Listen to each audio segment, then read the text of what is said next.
Hi, in this video I will explain the three most commonly used verb tenses in academic English: the present simple tense, the past simple tense, and the present perfect tense.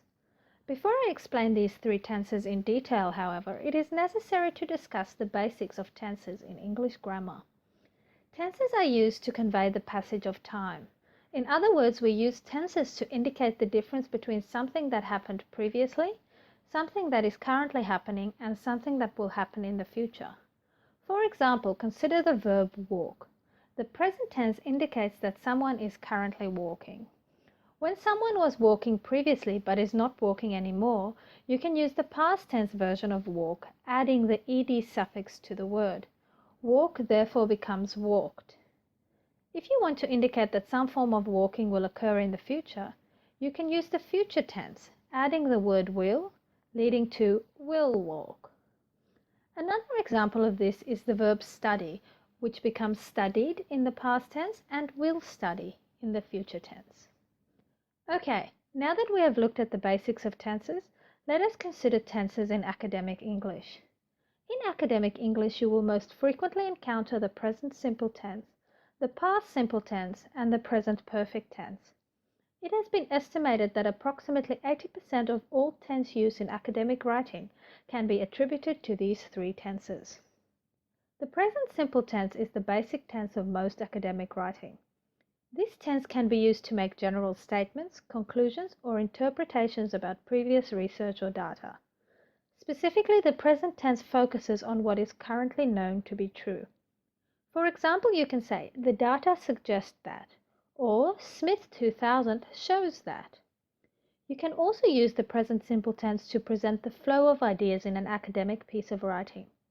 For example, you can use this tense to describe what is already known about a specific topic in your introduction, and then use the same tense in the conclusion to highlight what we know now after new research was conducted. The past simple tense is used to describe the methods and data of a completed study or experiment. For example, this sentence states, "In this study, we analyzed qualitative responses to open-ended questions and examined data from a quantitative survey at the end of semester." The past simple tense has been used here because the researchers are explaining the research process they followed previously. Both the present simple tense and the past simple tense can be used to cite previous work.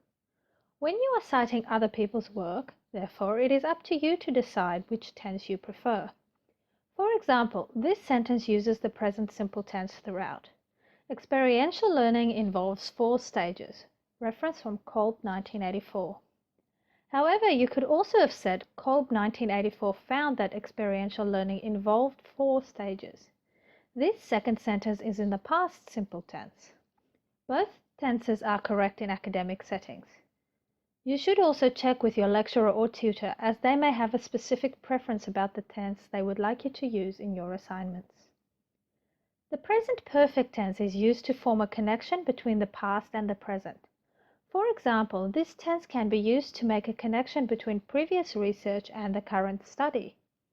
This is therefore useful to position a researcher's work within the larger field of knowledge. In the present perfect tense, it is common to also find the use of passive voice to describe findings. The following example uses present perfect tense and passive voice to highlight findings from 3 different sources. It has been shown that mastery experiences are most effective when they occur in demanding situations requiring persistent effort from the student, with several references at the end.